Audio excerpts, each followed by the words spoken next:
بسم اللہ الرحمن الرحیم۔ شروع اللہ کا نام لے کر جو بڑا مہربان نہایت رحم والا ہے۔ السلام علیکم ورحمۃ اللہ وبرکاتہ۔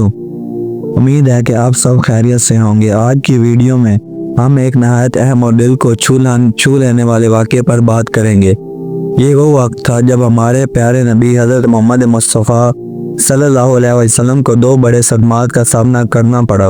آپ کے عظیم چاچا ابو طالب اور وفادار زوجہ حضرت خدیجہ رضی اللہ عنہ کی وفات یہی وجہ تھی کہ اس سال کو عام الحزن یعنی غم کا سال کہا گیا، لیکن اللہ تعالیٰ کی حکمت اور رحمت ہمیشہ اپنے بندوں کے ساتھ ہوتی ہے۔ اسی مشکل وقت میں نبی کریم صلی اللہ علیہ وسلم کا نکاح حضرت سودا رضی اللہ عنہ سے ہوا۔ یہ نکاح کیوں ہوا، اس کے پیچھے کیا حکمتیں تھیں، اور یہ نبی کریم صلی اللہ علیہ وسلم کی زندگی میں کس طرح سکون کا باعث بنا، ان تمام سوالوں کے جوابات جاننے کے لیے ویڈیو کو آخر تک ضرور دیکھیں۔ آئیے اس خوبصورت اسلامی واقعے کی تفصیل جانتے ہیں۔ آگے بڑھنے سے پہلے کچھ دعائیں ہم آپ کو ساتھ شیئر کرتے جاتے ہیں۔ حدیث نبوی: اللہم اجرنی فی مصیبت واخلف لی خیرا منہا، اے اللہ مجھے میری مصیبت میں اجر عطا فرما اور اس کے بدلے مجھے اس سے بہتر عطا فرما۔ اللہ کی مدد مانگنے کی دعا۔ قرآن: انا للہ و انا الیہ راجعون، بے شک ہم اللہ کے لیے ہیں اور ہم اسی کی طرف لوٹ کر جانے والے ہیں۔ سورۃ بقرہ آیت نمبر 156۔ نبی کریم صلی اللہ علیہ وسلم کی دعا جب طائف میں ستائے گئے: اللہم علیک اشکو ضعف قوتی و قلتی حلیت و عمینی علی الناس، اے اللہ میں تجھ سے اپنی قوت کی کمزوری، اپنی بے بسی اور لوگوں کے سامنے اپنے بے قدری کی شکایت کرتا ہوں۔ اللہ کی رحمت کی دعا قرآن مجید میں: وَالصَّبْرِ وَمَا صَبْرُكَ إِلَّا بِاللَّهِ، اور صبر کرو اور تمہارا صبر اللہ ہی کی مدد سے ہے۔ سورۃ النحل آیت نمبر 127۔ نبی کریم صلی اللہ علیہ وسلم کی دعا۔ حدیث: اللہم اذھب الباس رب الناس اشفی انت الشافی لا شفائی الا شفاؤک شفاء لا یغادر سقاما، اے اللہ بیماری کو دور فرما، اے اللہ اے لوگوں کے رب شفا عطا فرما، تو ہی شفا دینے والا ہے، تیرے علاوہ کوئی شفا دینے والا نہیں، ایسی شفا عطا فرما جو کسی قسم کی بیماری نہ چھوڑے۔ بخاری و مسلم۔ اس بات سے میں یہ سبق ملتا ہے کہ جب بھی آپ کی زندگی میں مشکلات آئیں تو صرف اپنے اللہ پاک سے دعا کریں اور ان کے حضور گر گڑائیں اور ان سے معافی مانگیں۔ وہی ہیں جو مشکلوں کا حل جانتے ہیں اور انسان کو مشکل سے نکال سکتے ہیں۔ جس طرح نبی کریم محمد مصطفیٰ صلی اللہ علیہ وسلم اور دوسرے صحابہ کرام نے مشکل وقت میں اللہ تعالیٰ کو پکارا، اور تمام انبیاء علیہ السلام تمام نبیوں نے ہر مشکل وقت میں آسانی میں اللہ تعالیٰ کو پکارا، انسان کو بھی چاہیے کہ وہ صرف اور صرف اللہ پاک کو پکاریں اور ان پر یقین رکھے۔ ایک دن وہ ضرور آئے گا کہ وہ مشکل حالات کو آسانی میں بدل دیں گے۔ غم کا سال۔ ابو طالب کی وفات۔ ابو طالب کا مرض بڑھتا گیا اور بالآخر وہ انتقال کر گئے۔ ان کی وفات شاہ ابی طالب کی مسوری کے خاتمے پر 6 ماہ بعد رجب 10 نبوی میں ہوئی۔ ایک قول یہ بھی ہے کہ انہوں نے حضرت خدیجہ رضی اللہ عنہ کی وفات سے صرف 3 دن پہلے ماہ رمضان میں وفات پائی۔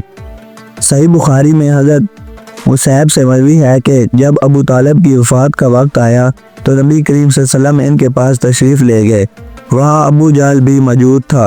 آپ صلی اللہ علیہ وسلم نے فرمایا: چچا جان، آپ لا الہ الا اللہ کہہ دیجئے، بس ایک کلمہ جس کے ذریعے میں اللہ کے پاس آپ کے لیے حجت پیش کر سکوں گا۔ ابو جہل اور عبداللہ بن امیہ نے کہا: ابو طالب، کیا عبد المطلب کی ملت سے رخ پھیر لوگے؟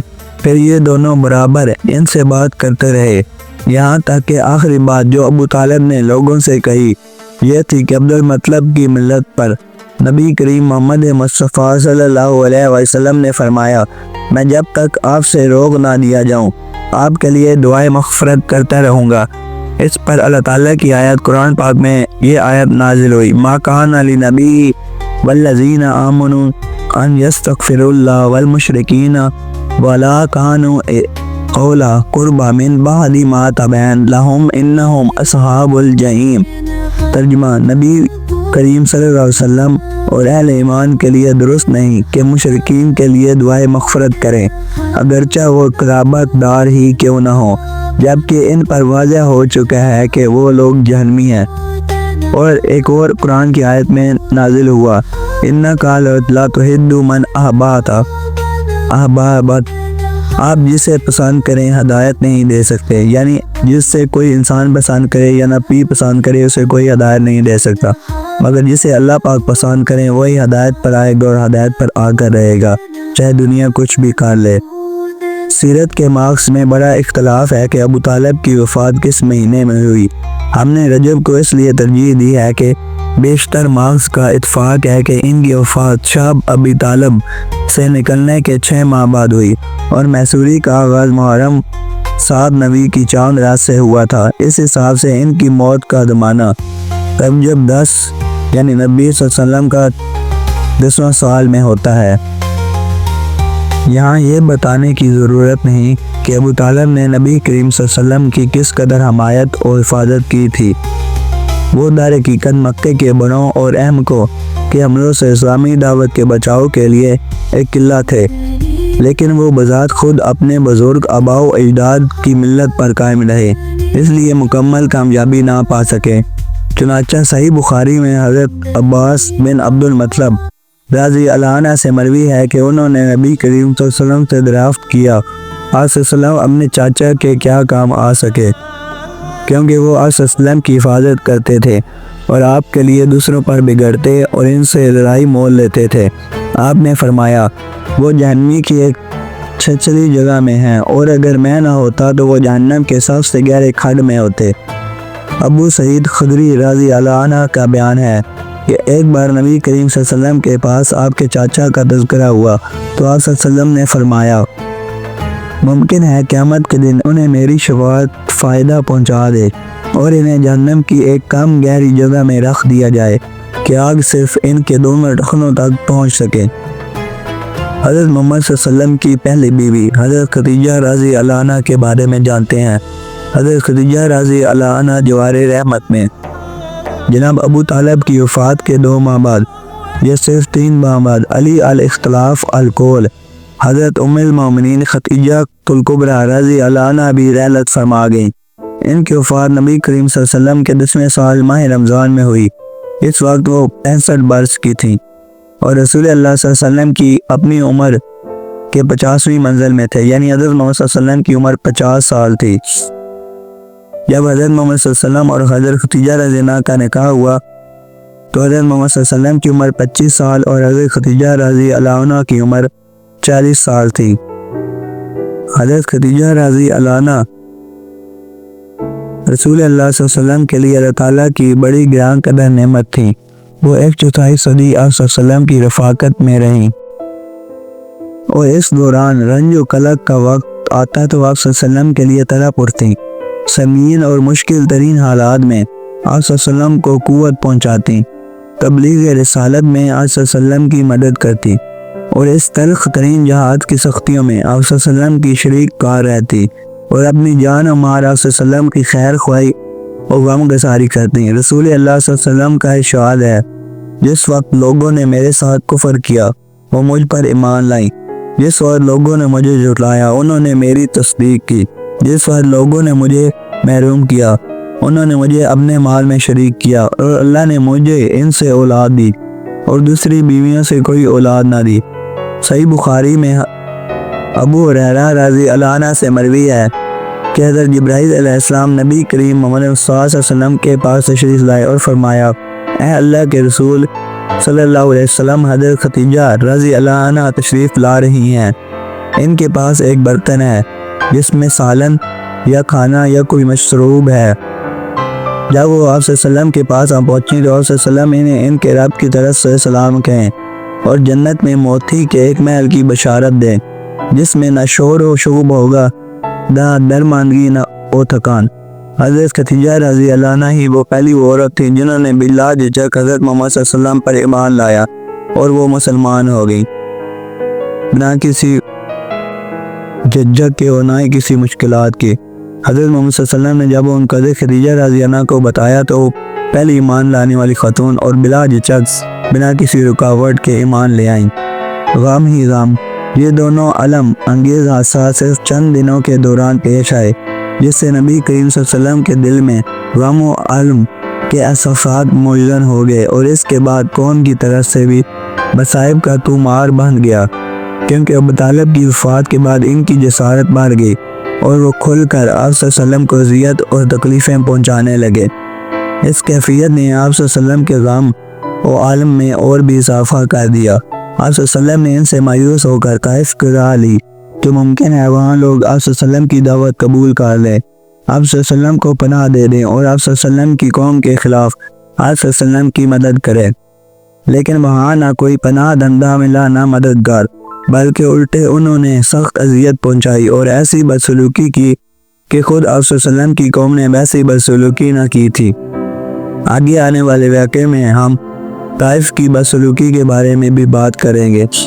انہوں نے اس قدر بدسلوکی کی کہ حضرت محمد صلی اللہ علیہ وسلم پر پتھراؤ کیا اور ان کے پاؤں کی جوتیوں تک خون بہہ گیا۔ یہاں اس بات کا اعادہ بے محل نہ ہوگا کہ اہل مکہ نے جس طرح نبی کریم صلی اللہ علیہ وسلم کے خلاف ظلم اور جھوٹ کا بازار گرم رکھا تھا، اسی طرح وہ آپ صلی اللہ علیہ وسلم کے رفقا کے خلاف بھی ستم رانی کا سلسلہ جاری رکھے ہوئے تھے، یعنی جن لوگوں نے آپ صلی اللہ علیہ وسلم پر ایمان لایا ان پر بھی ظلم کر رہے تھے۔ چنانچہ آپ صلی اللہ علیہ وسلم کے ہمدم و ہمراز ابو بکر صدیق رضی اللہ عنہ مکہ چھوڑنے پر مجبور ہو گئے اور حبشہ کے ارادے سے تن با تقدیر نکل پڑے، لیکن برقی غماز پہنچے تو ابن دغنہ سے ملاقات ہوگی اور وہ اپنی پناہ میں آپ رضی اللہ عنہ کو مکہ واپس لے آئے۔ ابن اسحاق کا بیان ہے کہ جب ابو طالب انتقال کر گئے تو قریش نے رسول اللہ صلی اللہ علیہ وسلم کو ایسی اذیت پہنچائی کہ ابو طالب کی زندگی میں کبھی اس کی آرزو بھی نہ کر سکتے تھے، حتیٰ کہ قریش کے ایک احمق نے سامنے آ کر آپ صلی اللہ علیہ وسلم کے سر پر مٹی ڈال دی۔ آپ صلی اللہ علیہ وسلم اسی حالت میں گھر تشریف لائے، مٹی آپ صلی اللہ علیہ وسلم کے سر پر پڑی ہوئی تھی۔ آپ صلی اللہ علیہ وسلم کی ایک صاحبزادی نے اٹھ کر منہ دھوئی، وہ دھوتے جا رہی تھی اور روتی جا رہی تھی، اور رسول اللہ صلی اللہ علیہ وسلم انہیں تسلی دیتے ہوئے فرماتے جا رہے تھے، بیٹی رو نہیں، اللہ تعالیٰ آپ کے ابو کی حفاظت کرے گا۔ اس دوران آپ صلی اللہ علیہ وسلم یہ بھی فرماتے جا رہے تھے کہ قریش نے میرے ساتھ کوئی ایسی بدسلوکی نہ کی تھی جو مجھے ناگوار گزری ہو، یہاں تک کہ ابو طالب کا انتقال ہو گیا۔ اسی طرح کے پہ در پہ عالم اور مصائب کی بنا پر رسول اللہ صلی اللہ علیہ وسلم نے اس سال کا نام عام الحزن یعنی غم کا سال رکھ دیا، اور یہ سال اسی نام سے تاریخ میں مشہور ہو گیا۔ اکبر شاہ نجف آبادی نے سراد کیا کہ یہ واقعہ اسی سال پیش آیا تھا، یعنی یہ واقعہ دونوں ایک ہی سال میں پیش آئے تھے۔ حضرت سودا رضی اللہ عنہ کی حضرت محمد صلی اللہ علیہ وسلم کی شادی، ان دونوں غموں کو ملنے کے بعد حضرت محمد صلی اللہ علیہ وسلم کی حضرت شادی حضرت سودا رضی اللہ عنہ سے ہوئی۔ یہ بھی اللہ تعالیٰ کی طرف سے ایک حکمت تھی کہ حضرت محمد صلی اللہ علیہ وسلم کان سے نکل کر ایک نئی زندگی کی طرف آئے۔ حضرت محمد صلی اللہ علیہ وسلم کی دوسری بیوی حضرت سودا رضی اللہ عنہ تھی۔ پہلی بیوی حضرت خدیجہ رضی اللہ عنہ اور دوسری بیوی حضرت سودا رضی اللہ عنہ ہیں۔ اسی سال شوال 10 نبوی میں رسول کریم صلی اللہ علیہ وسلم نے حضرت سودا بنت زمع سے شادی کی۔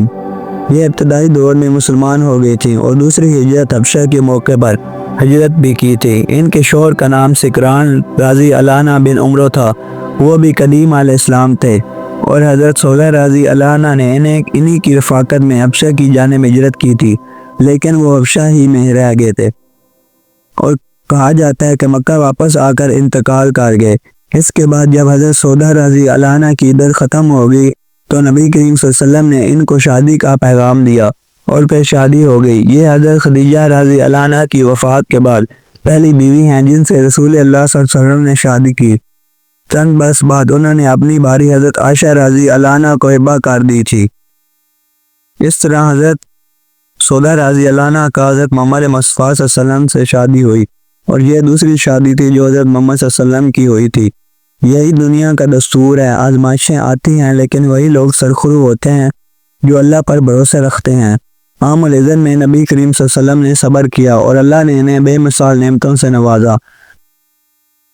قرآن پاک کی آیت وبشر الصابرین، اور صبر کرنے والوں کو خوشخبری دے دو، سورۃ البقرہ آیت نمبر 155۔ یہ پیغام صرف نبی کریم محمد مصطفیٰ صلی اللہ علیہ وسلم کے لیے نہیں بلکہ ہم سب کے لیے ہے۔ زندگی میں مشکلات آئیں گی، پیارے بچھڑیں گے، لیکن اللہ کی رحمت ہمیشہ ہمارے ساتھ ہوگی۔ اگر آپ کو یہ ویڈیو پسند آئی ہو تو اسے دوسرے تک ضرور پہنچائیں۔